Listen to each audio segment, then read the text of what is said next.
people right there. There's 60-something people that I'm accountable to, and the numbers keep growing, which pushes me forward to growth. Why?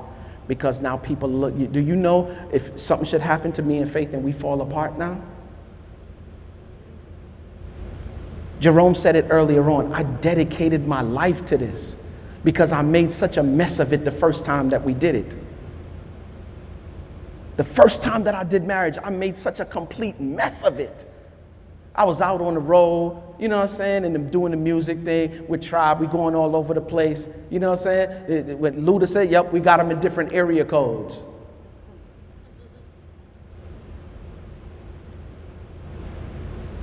Am I proud of it? No.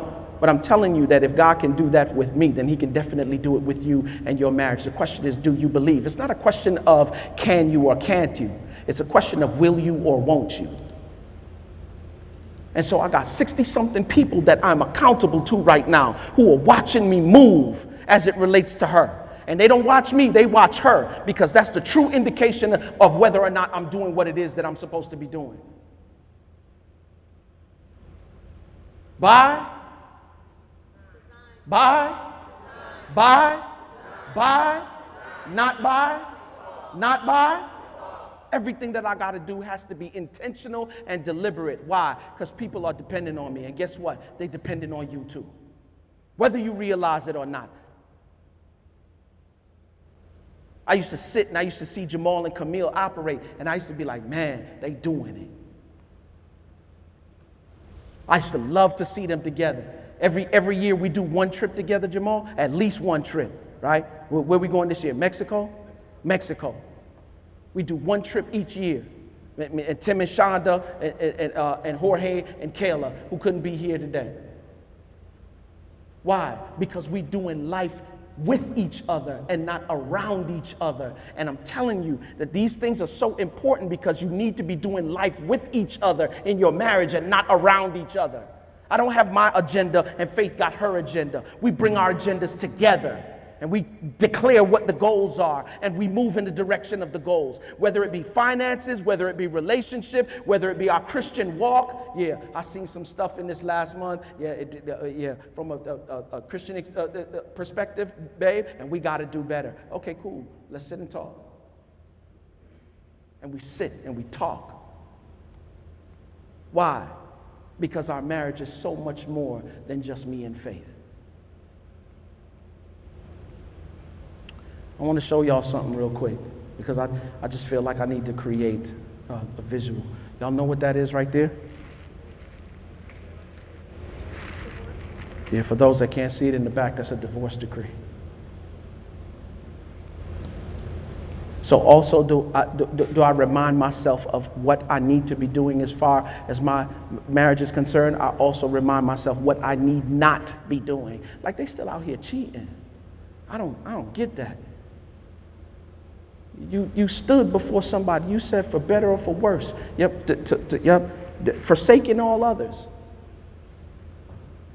I was dealing with a couple this week, y'all. They introducing threesomes into the marriage, and I was like, how you do that?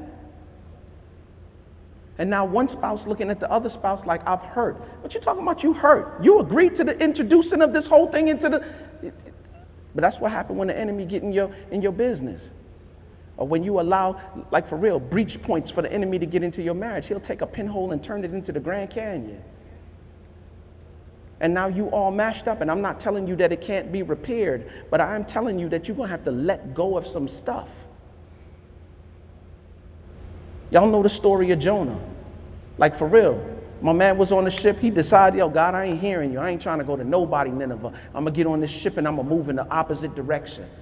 And my man gets on this ship, and when he gets out there, the word of God declares that, like for real, a storm took place. And the storm was so bad, it was like it was going to rip the ship in two. So they begin now to start asking questions and pulling straws, and my man declares to them who he is. And they were like, yo, your God is the God of all of this right here? What are you doing on this ship? And so long story short, they was like, yo, bind him up and throw him overboard. And they was like, you want us to bind you up and throw you overboard so your God could even be twice as mad at us? You crazy. He was like, no, listen. So long story short, they end up doing just that, binding him up and throwing him overboard. And the word of God declares that instantaneously there was peace. The storm just went away, just like that. And I'm telling you that some of you will not get the peace that you need until that some of that stuff that you got in your marriage, you don't bind it up and throw it overboard. Get rid of it. And so, yeah, that's the divorce decree right there. And I need that as a reminder to remind me, like, for real, some of the stuff that I shouldn't be doing. And I made such a mess of it the first time. And I think that's the thing. Oh, come on. When you're going through change and difficulty, it is the thing necessary for you to grow. And I think that the way that I was living at that certain point in time was the thing that God had to slap me in the mouth with in order for me to grow. Because I'm telling you, I ain't got eyes for no woman but my wife. And some of you, you look good out here. Don't let me lie to you. Some of you, you do look good, but you don't got what it takes to walk in my wife's shoes. And not because you're not whatever you think you are, but it's because this is the woman that he's put in my life.